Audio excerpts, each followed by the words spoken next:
Well, good morning, everyone. Here we are again in another day of Democrat shutdown. So I wanted to come out and just share with you some thoughts, answer some questions, tell you, I guess, reiterate the simple truths of how we got here. Those truths have been obscured just a bit because the Democrats are in a relentless effort to spin the facts, but it's always good when the facts and the evidence are on your side. And I don't want you to listen to the arguments of politicians. If you're watching at home, I want you to look at the real facts. And I'm going to try to here in a very abbreviated summary manner to present those to you. And the facts are very clear. Okay, so the first fact is by way of reminder, how did we get here? Why is Washington tied into a knot right now? Well, I became Speaker almost 2 years ago, and I was frustrated, as most rank-and-file members of Congress are, frustrated about how Congress really doesn't work that well for the American people. That's why people are frustrated about it. We don't spend money responsibly here. We haven't for many years. And the reason for that is because typically, for the annual funding of the government, it's done in a back room. Literally, there's a deal made by the top 4 leaders in Congress, and that's hoisted upon the members, usually at the end of the year, right before a holiday, in an omnibus spending bill. Sometimes the bills are thousands of pages long, and it's always said that few members have fully read it or understood it. That's largely true because they weren't involved in the process. So when I became Speaker, I've been doggedly determined to make this House and the Senate work again, to do right by the American people, to get the process, to rebuild the muscle memory, to get back to the way it is supposed to work. And what does that mean? It means that Congress is supposed to carefully deliberate over 12 separate appropriations bills every year. Why? Because we divide the spending of the taxpayers' funds into 12 categories so that everybody can go through that. And all the elected members, the duly elected representatives of the people, can come here and have a debate and a discussion. We do that through the Appropriations Committee, they're the specialists on it, the members of the House and Senate who work on it around the clock, 365, every day of the year. And then they put together a product. It goes to the full body in the House and then the full body in the Senate, and they work on that together, and they come up with the most efficient and effective way that they can build consensus around to spend the taxpayers' funds. Well, we started that process back this year, and I'm so proud to tell you that we're rebuilding the muscle memory. It's like pushing a boulder uphill, but we've got it done. And we worked 12 separate appropriations bills through the House Appropriations Committee. I mean, they worked hard in a bipartisan fashion, Republicans and Democrats. They worked on it steadily. We got 3 of those bills on the floor. We debated them on the floor. We passed them on the House floor. And we sent that over to the Senate. Meanwhile, the Senate passed 3 of their own bills off the floor. That hasn't happened around here in many years. And all of that process that I just described takes a lot of time and a lot of work and energy and effort. And our appropriators, while they were working in good faith, they ran out of time. Why? Because the end of the fiscal year is September 30th, not December 31. And so the clock was just running out. So what we did, because Republicans are in charge of both houses right now, is the responsible thing. Leader Thune in the Senate and I in the House, we sat down with our appropriators and we said, let's come up with a simple stopgap measure to keep the lights on and keep the government open so that appropriators can finish this very healthy process for the people they represent. And so we put together a very simple, clean, continuing resolution. Why do we say it's clean? Because there's nothing to it. It's 24 pages. It's the bare minimum. It just says, keep the status quo, which, by the way, for all my Democrat friends, is the Biden-era policies and spending that we haven't been able to fix yet. We're in the process of getting appropriations done to repair all that, but we needed more time to do it. So in a bipartisan fashion, Democrats and Republicans got together and said, you know what? Fine, let's extend this until November 21st. The Democrats in the House agreed to that. That was the date. We put that bill on the floor. We passed it out of the House in bipartisan fashion. And we sent it over to the Senate. Well, now we expected, I thought, that Chuck Schumer would do what he's always done. The man has served in Congress 3/4 of my life, I think. And he has given impassioned speeches over the year, most recently in March of this year, that you have to fund continuing resolutions. You can't shut the government down because it's irresponsible and painful for the American people. He was right in March. He is not right today, which leads me to fact number 2. Fact number 1 was how we got here. Fact number 2 is why are we in this mess? Why did Chuck Schumer change his tune And why is he now saying exactly the opposite of what he said 6 months ago? A picture's worth 10,000 words, okay? This is a copy of the Washington Examiner. Zoom in on that, all right? If you can't see this at home, I just had this on my desk on a big stack, and I found it. This is published March of 2025, March 26 exactly. It's a picture of Chuck Schumer looking very upset, very angry, walking out with a box, and all the House Democrats depicted their character, saying that he's an enemy of democracy. Why is he an enemy of democracy? Because the far left base in the Democrat Party has turned on Chuck Schumer because he did the responsible thing, get the lights on. Why? Because they want him to show a fight against President Trump. So Schumer doesn't want to be in this situation again. So he said, my gosh, he got his staff together and he got the far left wing of the party. He said, what do you want? What do you want me to fight on? So they created a red herring. A red herring is a distraction. They decided that they would pick a fight on health care. Well, let me look right into the camera and tell you very clearly, Republicans are the ones concerned about health care. Republicans are the party working around the clock every day to fix health care. This is not talking points for us. We've done it. A big part of the One Big Beautiful Bill, the working families tax cut, was to fix health care. Health care is broken in America. It's too expensive. The quality of care needs to rise. We need more access for more people, and we have lots of ideas to do that. But that issue is for debate in the next 3 months. It always was. We have members working on that. The tax credit, the subsidy you've heard about that expires December 31st, there's a lot of thoughtful debate and discussion that has already been going on about that and will go on about that. But that's a December 31 issue. So Chuck Schumer is scrambling. He has to have an issue. None of their policies are very popular, so they decided to lob onto health care. And he decided to claim to all of you that that is the issue with government funding. It is not. Those are two totally separate things. The clean continuing resolution would simply keep the lights on so that the members in the House and Senate can have those debates on health care. We were always planning, and we have lots of ideas on the table on how to fix it, but we don't yet have consensus on it because it's very complicated.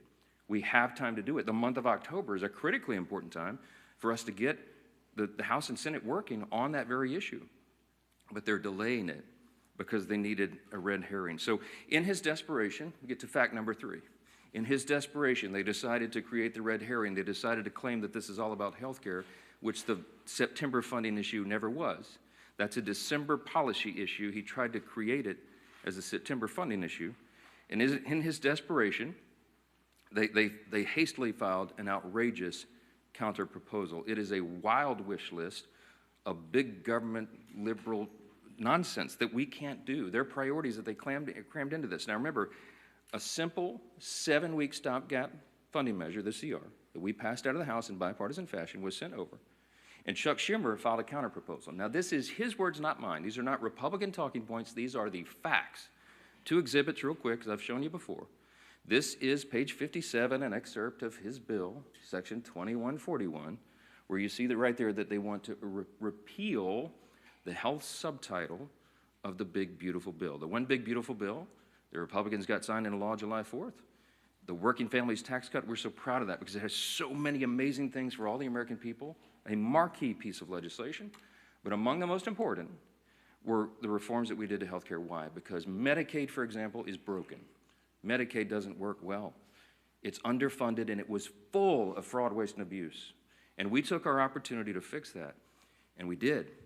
So what did we do? We went into Medicaid and we said, we got to stop the waste and abuse. We got to make sure that illegal aliens are not on Medicaid. Medicaid is intended for U.S. citizens only, not illegals who break our law and come over the border.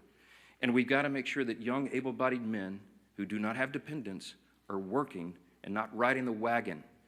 Work is good for individuals. It's good for the communities they live in. It's good for their own well-being and for the people around them. And so we said, don't sit on your couch and play video games. By the way, also not a talking point. There was an AEI study, I think one of the organizations that polled this, and most of these young men who are not working are sitting around literally playing video games. Get back to work. So we put that in the law. And the big thing was making sure that an estimated 1.4 million illegal aliens are no longer riding that wagon either. Why? Because Medicaid had to be strengthened Medicaid is intended for the elderly, the disabled, and young pregnant women, as I use an example, who are in difficult situations. They need the resources desperately, but the resources are being drained by people who were never intended to be there. And so Republicans got busy and fixed it. We put it in the big, beautiful bill. So, back to fact number 3, I guess I'm still on. Chuck Schumer files a counterproposal and says, we want to reverse all that. Well, among the effects, among the things that he would reverse is putting illegal aliens back on the program. Don't take my word for it. Look at the evidence. Over here at Exhibit B. This is the list of the actual provisions that would be reversed if Chuck Schumer's language was voted on and passed. Among those, it would end, see, these are the provisions, the Working Families Tax Cut Act, these are the provisions of our bill that did each of these things. We ended Medicaid funding for most non-citizens. They would reverse that, and it would cost American taxpayers, hardworking Americans, an estimated $6.2 billion. And you see, you just go down the list. The California loophole, you know what they did in California? Gavin Newsom and the team out in California? They expanded Medicaid to cover all able-bodied illegal alien adults. These men who could be working or whatever, I mean, they're not even citizens, never intended by Congress. They put that on the tab of the taxpayer. And so we reversed it.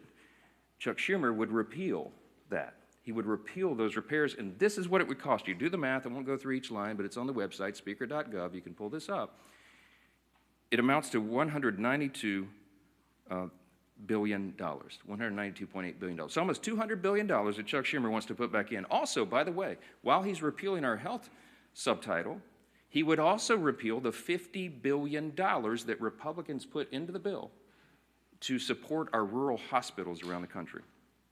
Why would Chuck Schumer do that? Because he's desperate for political cover. Let me keep going on this. By the way, these are enhanced COVID-era spending under Joe Biden for all this healthcare stuff. It was stolen, fraud, waste, and abuse, rife throughout the programs, and we fixed it, and they want to reverse that. By the way, this has always been what the Democrats wanted to do. You all remember, I know, the 2020 presidential election. We've all seen the video over the last week or so, where they asked every single candidate for the Democrat nomination on the stage running for president, is it your intention to give health care to illegal aliens who come into the country? Every single one of them raised their hands, including Joe Biden and Kamala Harris, and that explains a lot of this. All right, that's the facts. And I went on all the shows. I've been on all the programs, as many as I can, to just lay this out.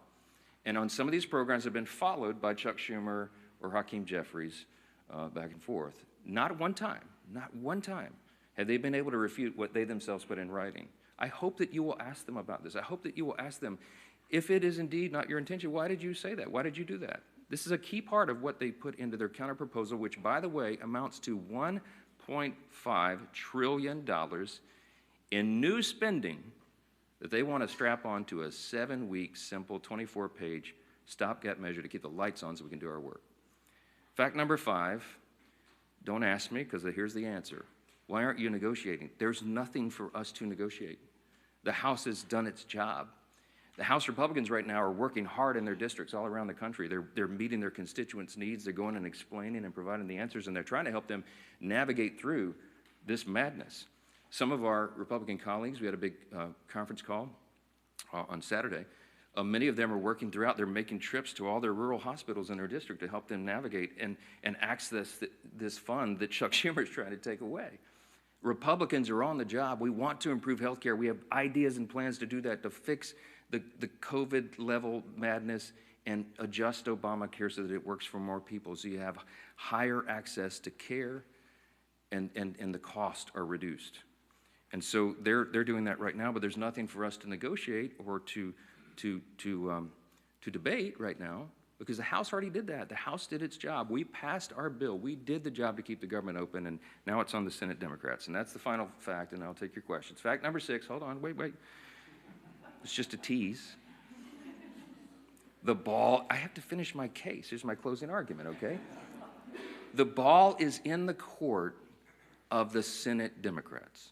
There's only a handful of people in the country who can solve this problem. There's 47 Democrats. Well, 46 and one who caucuses as an independent, I think. I lose track. But there's about 47 of them that caucus together as Democrats, okay? Here's the problem, remembering from civics. We don't have enough Republican votes to fix this because it takes 60 votes in the Senate to break this impasse, to open the government. There's only 53 Republicans in the Senate. We need some Democrats to be thoughtful and responsible and do the right thing, because why? Because real people are being hurt in all these political games. As Chuck Schumer is trying to cover himself and not have another series of articles like this, okay? That's why this is happening. There's a trend in New York that Chuck Schumer represents of electing Marxists. They're about to elect an actual Marxist as the mayor of New York City, the once cradle of capitalism, the largest city in America. It's stunning. And I think it's stunning to Chuck Schumer, too, because while he's a far-left politician, he's not nearly as far-left as these guys, as they want him to be. And so he's trying to find political cover, and in doing that, he's hurting real American people. Who's being hurt? Women, infants, and children on their nutritional programs that are now stalled. Veterans' health services that they desperately need and demand. Go down the list. We've got our troops, Border Patrol agents, TSA agents serving, trying to protect America without pay right now. Half the federal civilian workforce is effectively laid off right now, furloughed. They can't go to work. They don't have the money. Chuck Schumer, for political cover, decided to turn off the funds, and real people are getting hurt. FEMA services. I keep saying this because I live in a hurricane state. We're in the middle of hurricane season, and flood insurance policies cannot be renewed or purchased right now because Chuck Schumer's playing political games. This is real pain for real people. I can go on. There are articles written in the last 2 days. Some of your outlets wrote about low-income Medicaid or Medicare recipients, for example, who have been able to receive health care at home because we expanded that through telehealth and all that. All that is shut down. You have people with autoimmune deficiencies who are also disabled. They cannot go visit the doctor's office. So thankfully, mercifully, they've been able to be treated at home. But all that just stopped. So people are canceling their health appointments with their physicians that is vitally important for them to stay alive, because Democrats over here are playing games. We have one plea and one plea alone. We need a handful of Democrats to stop the madness, reopen the government, so that we can get to these critical debates about the year-end policy decisions with regard to the further reforms to health care. Plain and simple, that's where we are. That's the facts, and everybody can draw their own conclusions. Don't listen to the words of politicians. Look at the actual evidence and the facts, and I think the case is very clear. Yes, sir, because you're standing up. Go ahead. Jeffrey just challenged you to debate on the House floor today. Do you see yourself debating him, or would you be when the poll says that about 13% of the people approve of your messaging, then you make desperate pleas for attention, and that's what Hakeem Jeffries has done. Look, my friend Hakeem had his shot. We debated all this on the House floor, as you know, before we passed our bill. He spoke for 7 or 8 minutes. He had all of his colleagues lined up. They gave it their best shot, and they argued, and they stomped their feet and screamed at us and all that. And still, we passed the bill in bipartisan fashion and sent it over to the Senate. The House has done its job. I'm not going to let Hakeem try to pretend for these theatrics. I mean, this is a Chuck Schumer decision. The ball is in the Senate's court now. The House has done this. We don't need to waste time on that nonsense. Those debates have been had. Hakeem is a friend and a colleague. I respect him, but we all know what he's trying to do there. Yes, sir. I'm anxious to get my folks back. And look, I want to bring the House back into session and get back to work, but we can't do it till they turn the lights back on. We need Chuck Schumer to reopen the government, and as soon as he does that, we'll bring everybody back here. Yes, back row. Yes, sir. Why not call the House back into session? Because with respect to what you said at the start about the importance of passing funding bills, there are still 9 funding bills to pass in the House. Yeah, well, we've passed them through the House committee. They're out of committee, and we'll get them on the floor. And the appropriators have been working, and they are working as we speak, on trying to figure out which packages of bills we can move to the floor next. And there's some really good discussion that's been had. I myself have spoken to Democrat appropriators on the other side about these things and our commitments to move that and do it. I'll tell you, this is not some sort of confidential thing. I had I think a fruitful discussion with Senator Patty Murray about 2 days ago, a day or so ago. And I told her it is my full intention that if we break this impasse and we put these bills together, we have 3 of them in conference committee right now. Whatever the conference committee comes up with, I will put on the floor. I'm ready to go. But we've got to open government up so that they can move to that next level, so that conference committee can get that work done. That is small d democracy at its best. You get R's and D's, everybody in the room, and they hash it out, and whatever that final product is, we will move through the process. So we need to reopen government to do that. Yes, sir. Mr. Speaker, I know your intention is that the state subsidies don't end until the end of this calendar year. Do you disagree with the Democrats' position that these insurance companies are setting their premium rates now and that people are going to have to make open enrollment decisions in the very near future? Yeah, Yeah. Yeah, they've been saying that some of the insurance companies will be sending out notices in early November. The last time I checked, it's October 6th. We have the entire month of October. We'll stay here around the clock to work through all these things, but we have to get government open again to do it. They're trying to obscure the issue. We are talking about a simple funding measure that the Democrats themselves have voted on over and over and over. Chuck Schumer, they voted on it 13 times during the Biden administration. This is the exact same thing that was on the floor in March when Chuck Schumer, I should have brought his video and let him give you the speech of why it was so important to pass it. Nothing has changed except the politics. So that's a political issue that they're trying to make out of it. Yes, ma'am. Johnson, thank you. You mentioned that there is no negotiation to be had, but you also acknowledge that funding the government has to be bipartisan. So is the only way out of this for Democrats to completely drop their demands? Is there anything that Republicans are willing to give? And have there been any conversations? It doesn't even seem like the two sides are talking. I'm so glad you asked the question. Why aren't you dropping all of your demands so that it makes it more palatable for Democrats to join you? I didn't put any on the CR. Leader Thune and I have tried to explain this a few times. There's nothing for us to negotiate. I cannot go to the CR and go, you know what, Democrats, you're right. Let me take out these 3 Republican priorities. I didn't add a single Republican policy or priority or preference to the CR. It is 100% totally clean. It is an exact status quo replica of what we're doing right now, which again is Biden-era policies and spending levels, to our great chagrin, but in good faith. I presented that because I didn't want to play games. We are responsible. We're not going to shut the government down for people who desperately need these services and all these things that I've said are stalled.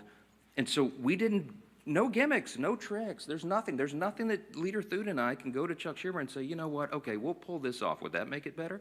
No, I don't have anything to give. I didn't put any of our priorities on the spending measure because, again, all we're trying to do in good faith is get 7 more weeks to finish that appropriations process that we've been all so excited about. Jake. Who will own, if you're not able to extend these subsidies, which is a possibility, it seems, who will own the political impact from that if health insurance does go up 200%? That's putting the cart like a mile in front of the horse. Look, I believe that the subsidy issue, that's the December 31 issue, is a complicated one. It hasn't worked well. It's filled with abuse. We have a lot of ideas on how to improve upon it if indeed it goes forward. And I mentioned yesterday, there's 535 members when you count House and Senate, and there's probably 400 different ideas on how to fix that. But we need the next couple of weeks to have those vigorous, deliberate debates, which is how the process is supposed to work. So I'm not going to forecast how that comes out, and neither could any of you, because those debates haven't been held yet.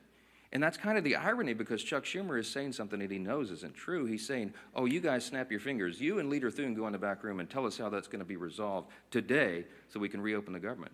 That's impossible for me to do. I have to have the input of all of our members so that they can figure that out. So that's part of the process. Last one. Yeah. Speaker, can you just talk a little bit about your reference to conversation you had with Senator Murray? Have you been personally lobbying any Senate Democrats to switch their votes in support of the CR? No, they haven't exactly been ringing my phone off the hook, okay? I'm open, always have been, for dialogue with anybody about that, but I think she wanted an assurance from me that what I'm saying is true and that we have every intention of moving the appropriations bills, and I said, yes, ma'am, of course it is. I say the same things privately that I say publicly. We are consistent, and that's why it's easy for me to stand up here and share the facts. When the simple truth is on your side, you have nothing to hide from. I'm just presenting this to the American people. This is the fourth time we've done that.